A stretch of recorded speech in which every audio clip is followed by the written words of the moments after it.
안녕하세요. 저는 30대 중반 남자입니다. 아내와는 결혼한 지도 벌써 6년이라는 시간이 지났네요. 연애하면서 이 여자가 아니면 내 미래는 상상도 못할 거라 생각을 했습니다.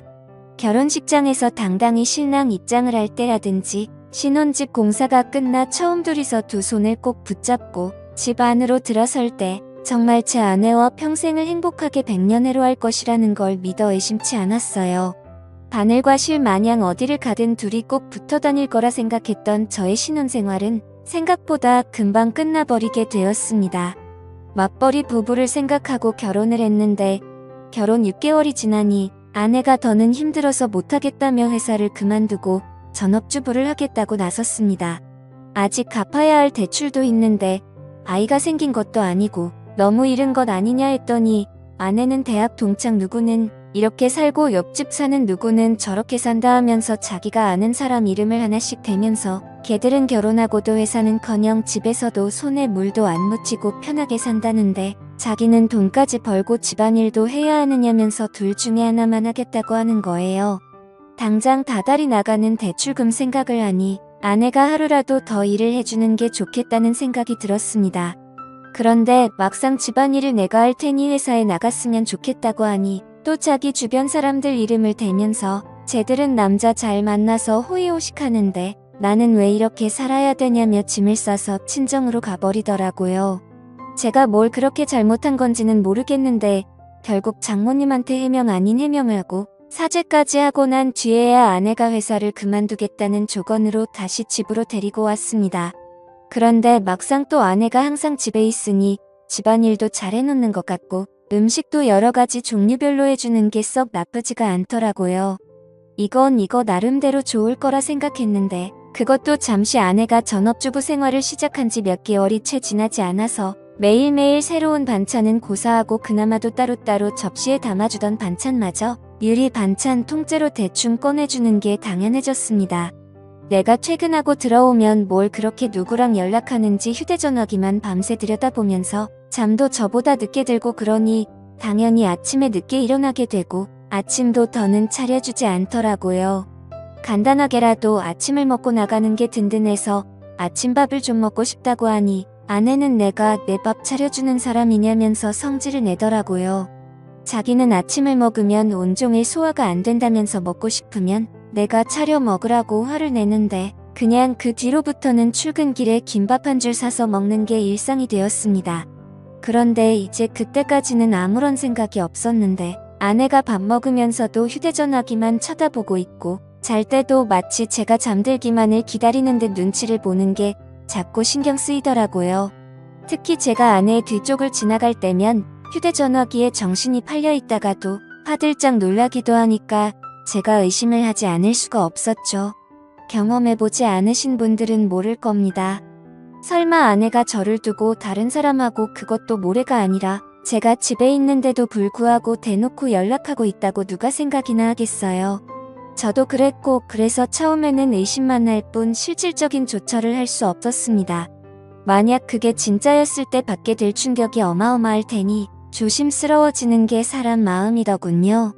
하지만 점점 더 아내가 집에서 집안일을 하는 건지 뭘 하는 건지 모르겠을 정도로 집 상태는 엉망이 되고 있었고 아내는 더욱더 의심스러운 행동만 하고 있었습니다.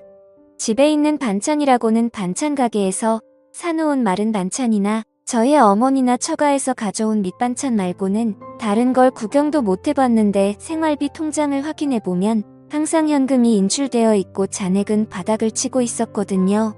그래서 하루는 아내한테 경고도 할 겸 아내의 반응을 떠볼 겸 해서 생활비 통장이 아니라 신용카드로 바꾸는 게 어떻겠냐고 물어봤습니다.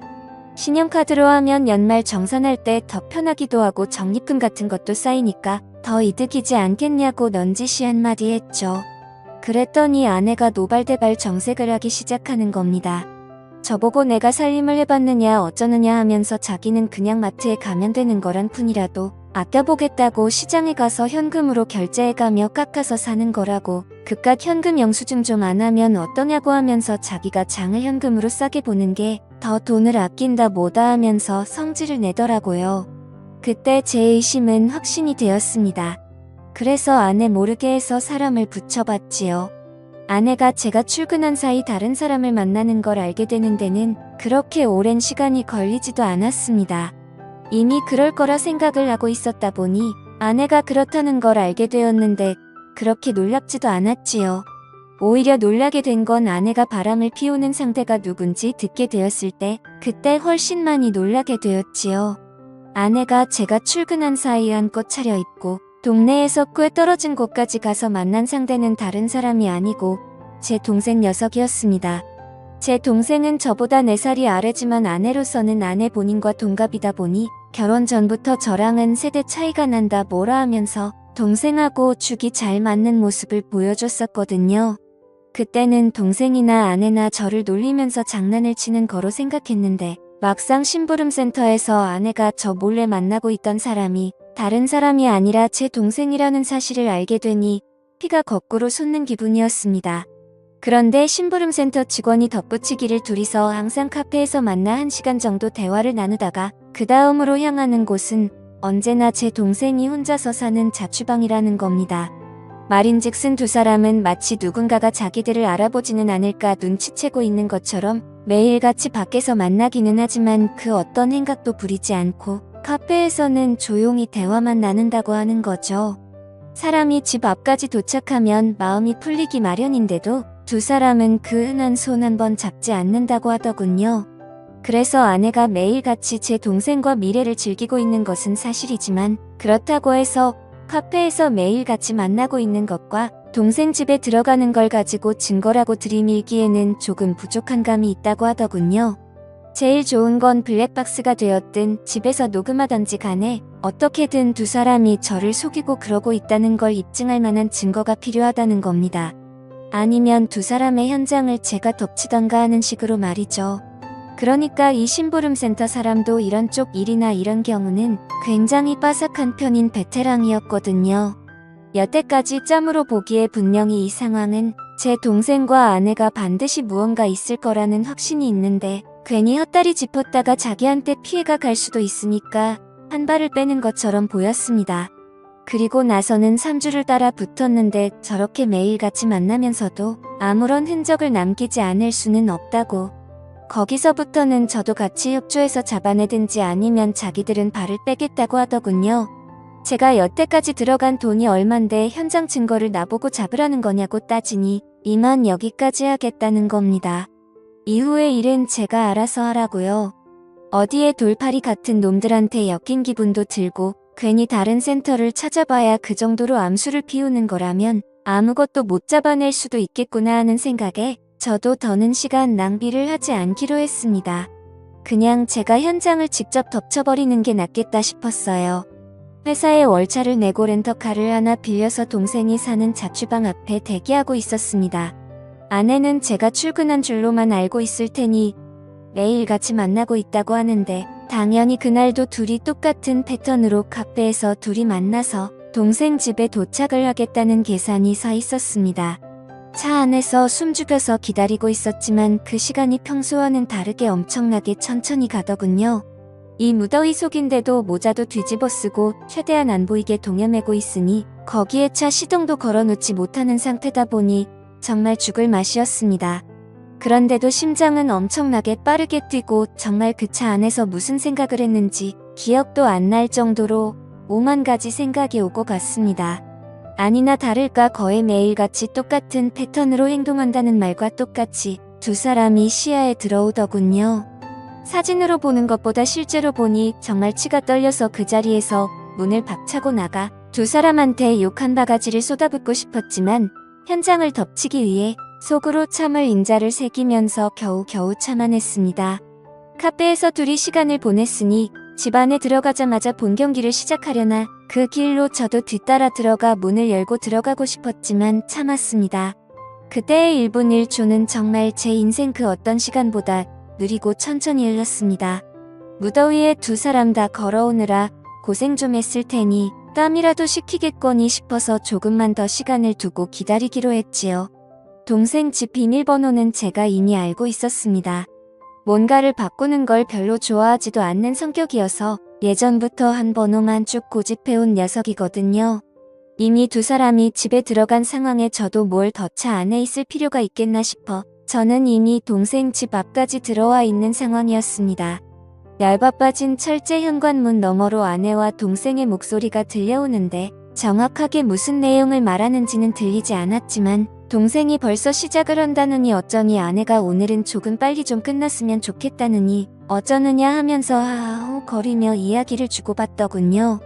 아니나 다를까 5분도 걸리지 않아서 두 사람은 뭘 하는 건지 문 너머로 들려오던 소음도 하나 들려오지 않고 조용하니 아무 소리도 들리지 않기 시작했습니다. 둘이서 나눴던 대화 때문에라도 이미 미칠 것 같았는데 막상 아무 소리도 들리지 않으니 눈앞이 깜깜해지더군요. 더는 기다리지 못하겠다 싶어서 문을 박차고 들어갔습니다. 들어갔는데 두 사람은 제가 생각한 것과는 정반대로 서로 멀찌감치 떨어져 앉아 있더군요. 옷도 제대로 갖춰 입고 있었고 말이죠. 오히려 그 문을 따고 들어간 제가 더 당황스러웠습니다. 지금 뭐 하는 거냐고 크게 외치면서 들어갔는데 오히려 제가 민망한 상황이 되어버렸어요. 아내는 집에서 재택근무 형식으로 일할 수 있게 인터넷 사업을 구상 중이었고 그 과정에서 컴퓨터에 능숙한 제 동생에게 도움을 받고자 그동안 동생을 만나왔던 겁니다. 오히려 제가 동생과 아내에게 몹쓸 짓을 하고만 상황이 되어버렸죠. 손이 발이 되도록 싹싹 빌어야 했습니다. 아무리 의심할 게 없어도 그렇지 어떻게 동생과 아내를 그런 사이로 의심할 수 있느냐고 동생에게 한 소리 아내에게 한 소리 듣고 나서 나아가서는 어머니에게 한 소리 또 듣고 장모님한테는 아주 가루가 되도록 욕을 얻어먹었습니다. 졸지에 저는 아내랑 친동생 사이를 의심하는 의심병 환자가 되어버렸죠. 그 이후도 후유증이 엄청나서 아내와는 서로 말도 하지 않고 지내게 되었습니다. 그렇게 되니 너무 억울하더라고요. 그래서 아내의 뒤를 캘 때 고용했던 심부름센터 직원을 만나서 따졌습니다. 어떻게 자기는 아무 잘못 없다 잡아떼고 면피를 하려고 할 줄 알았는데 심부름센터 직원이 돈은 다 환급해준다고 하면서도 자기는 억울하다고 하는 겁니다. 자기가 이걸로 밥 벌어먹은 게 어디 한두 번 한 게 아니라고 나름 업계에서도 베테랑이라고 자부하고 다니고 그동안 경험으로 저와 제 동생의 사이가 거짓이 아니고 거의 확신에 가깝다는 듯이 이야기를 하기 시작했습니다. 이 양반이 내가 틀렸다고 하니까 자존심이 그렇게 상했나 싶었고 저는 사실 억울한 게 더 컸기 때문에 헛소리하지 말고 그럼 환급이나 해달라고 했어요. 그 양반한테 보수를 환불받는다고 해도 이미 엎질러진 물을 되돌려 놓기에는 힘든 상황이었지만 그래도 마음이라도 풀고 싶었거든요. 그런데 그 양반이 흔쾌히 환급을 해준다고 했다가 자기한테 짧게는 2주에서 길게는 2달만 시간을 달라고 하더군요. 제가 보수로 준 돈이 그렇게 큰 목돈이 아니었는데 이 양반이 돈이 궁해서 그러는가 싶었습니다. 그런데 그게 아니었고 자신은 지금도 확신한다면서 지금부터는 무료로 더 조사해본다고 하더라고요. 만약 그렇게 했음에도 자신이 틀린 거면 다 환불해준다고 말이죠. 안 그래도 헛다리 짚어서 쪽팔렸었기에 그냥 무시하려고 하다가 공짜로 해준다는데 내심 저도 껄끄럼해서 일단 알겠다고 했습니다. 그로부터 정확하게 한 달이 지나서 그 양반이 저에게 녹음 파일 하나와 사진 몇 개를 내밀더군요. 그리고 그건 사실이었던 겁니다. 아내와 제 동생의 사이가 말이죠. 심부름센터에 어떻게 그걸 확신했느냐고 했더니 주변 정황만 봐도 다 보이는 상황이라는 겁니다. 갑자기 커진 아내의 씀씀이와 돈의 사용처를 들키기 싫어서 현금을 사용하는 것까지 말이죠. 제 아내가 동생 집에 들락거리는 건 어떻게든 둘러댈 수가 있지만 돈을 번다고 하는 일인데 오히려 소비만 더 커지고 있으니 뭐가 있어도 있다고 확신을 했다는 거죠. 그리고 두 사람이 사랑의 속삭임을 나누는 정황을 녹음했고 한 달간의 추적 끝에 두 사람이 마음을 놓은 사이 길거리에서 손을 꼭 붙잡고 있는 사진을 찍는 데까지 성공한 겁니다. 보통 그런 식으로 미래를 즐기는 부부들에게는 공식 같은 게 있다고 하더군요. 아무래도 떳떳한 만남이 아니다 보니 데이트 장소가 매번 갔던 곳으로 한정적인 짝이 있기도 하다네요. 그러면 그 짝의 특징이 테이블 같은 곳도 매번 같은 자리를 선호한다는 겁니다. 그 덕분에 둘이서 사랑의 속삭임을 나누는 대화 내용도 녹음을 뜰 수 있었다고 하고요. 환불을 받으려고 했는데 심부름센터에 감사해서 추가 수당까지 지급하고야 말았어요. 아내와 동생을 한 곳에 불렀습니다. 그 둘 앞에 제가 확보한 사진을 들이밀었더니 제 앞으로 달려와서 무릎을 꿇고 속일 생각은 없었다고, 두 사람 다 잠깐 정신이 어떻게 되었었나 보다고 하면서요. 자초지종을 들으니 아내가 처음에는 재택근무로 돈을 벌며 가게의 보탬이 되려고 했던 건 사실이었습니다. 그리고 컴퓨터에 일가견이 있는 제 동생에게 찾아가 도움을 요청한 것도 사실이고요. 저 모르게 시작해서 놀라게 해줄 생각에 저한테는 따로 말을 한 적이 없다고 합니다. 그런데 아무 경력도 없는 여자가 제 동생이 컴퓨터를 아무리 잘한다고 한들 인터넷으로 장사해본 경험도 없는 새파란 핵병아리에 불과한데 초짜 둘이서 머리를 싸매고 있겠다고 해도 돈이 벌릴 리가 만무했던 거죠. 그렇게 둘이서 맨땅에 헤딩하면서 생활비며 용돈이며 끌어다 써서 돈을 날리고 나니 그러는 과정에서 둘이 정분이 나버린 거였어요. 처음에는 그냥 돈이 안 벌리는 상황에 스트레스 해소용으로 시작한 건데 날이 갈수록 그 마음이 커져서 이 지경까지 왔다고요. 그러니까 제가 쳐들어간 그날도 일하고 있던 건 맞지만 일이 끝나면 어떻게 될지 몰랐던 거죠. 그런데 제가 좀 더 참지 못하고 현장을 확실하게 덮치지 못했을 뿐이었던 거였고요. 운도 참 지지리도 없다 생각 들었습니다. 조금만 더 참았으면 그때 이미 발견하는 거였는데 오히려 제가 성급하게 행동을 해서 두 사람한테 알리바이만 만들어준 꼴이 돼버린 겁니다. 그리고 저한테 그렇게 한번 걸렸으니 두 사람은 완전히 마음을 놓았던 거고 그동안 밖에서도 누가 볼까 경계태세로 다니던 두 사람이 마음을 놓고 손을 잡고 돌아다니다가 심부름센터에 꼬리를 잡혔던 거였죠. 세상에 믿을 사람 하나 없습니다.